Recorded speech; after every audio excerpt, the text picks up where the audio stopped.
Bliss. So welcome back to another episode of the Sun Room, and today's topic is about ego.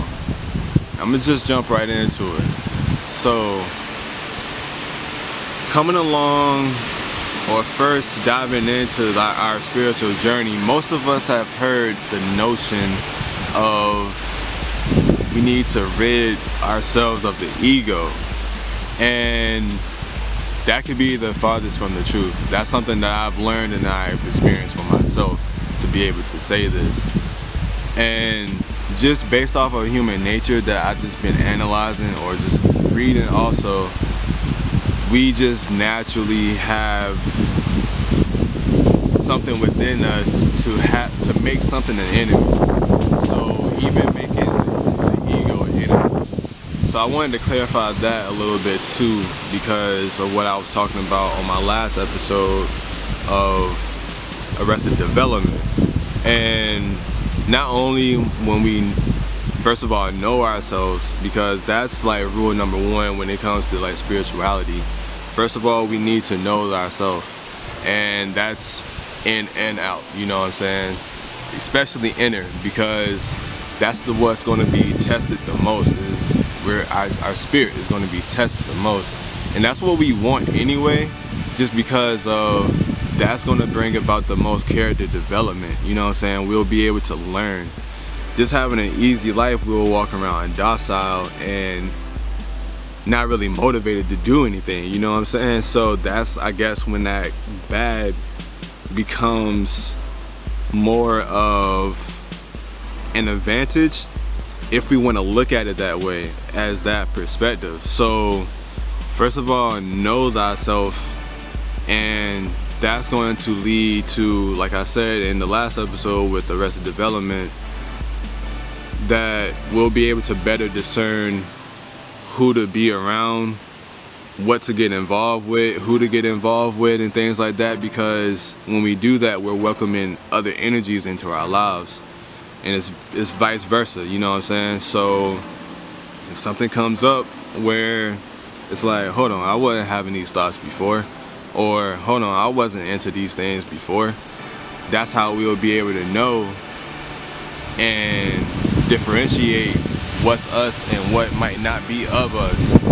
So if we don't need it, then get rid of it, you know what I'm saying? So also, a part of having that discernment is being able to discern whatever it is that we're working on. When it comes to us, as we put in that work and show the fruits of our labor, we'll be able to know, like, okay, that just manifested for me because of the work that I put in, so I know that's for me, so I can go down that path. Even sometimes we might not even know what is down that path, but we know within ourselves that we need to go down that path and to see it through.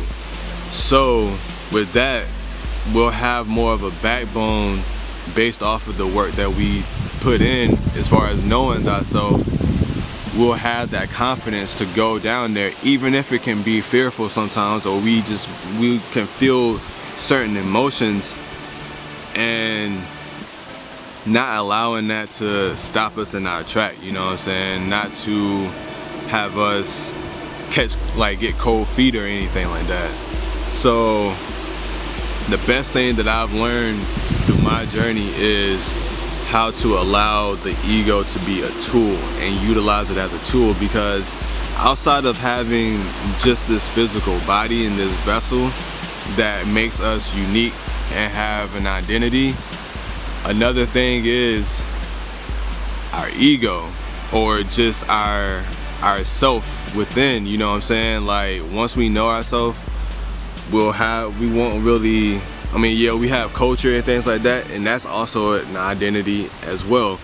But within that, we still have who we are as an individual. So once we know who we are as an individual, we can use that as a tool to not really let it guide us, because it can more so be like, all right, I know myself and how I'm feeling, so now I need to channel this and balance it with the heart, the spirit, you know what I'm saying? Like the mind is who we think we are, but then when we get synced up with the mind and the heart, that's when we really in balance, you know what I'm saying? Like that Star of David, that Merkaba energy, where the lower and the higher meets, and it always meets in that heart center. So if we're grounded enough and also elevated enough to be in that middle space, that's where we can still be tapped in and grounded to make those decisions, but also in ourselves to know who we are, to utilize our tools that we've been blessed with, you know what I'm saying, in this lifetime, whatever it is that might be, whatever our interests might be, our talents, things like that. We're able to do those things and do them based off of spirit moving us, but how we do it is based off of our identity, our key signature, our energy signature as well, you know what I'm saying?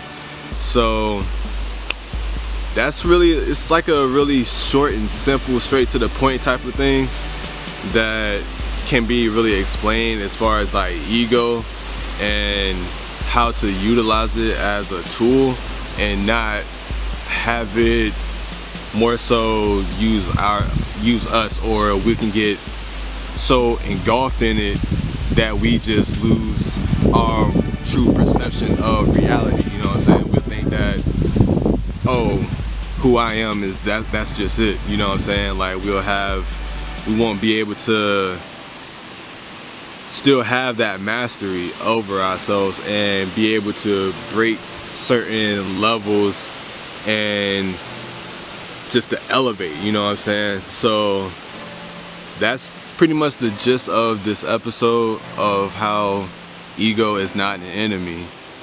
Ego can serve us as long as we know how to utilize it as a tool, you know what I'm saying? So that's all I have for today. Hope y'all all having a great day thus far. Wherever you are in the world, having a good rising, good night, good afternoon, you know what I'm saying? Much love to you, and until next time on the Sunroom, cheer, bliss.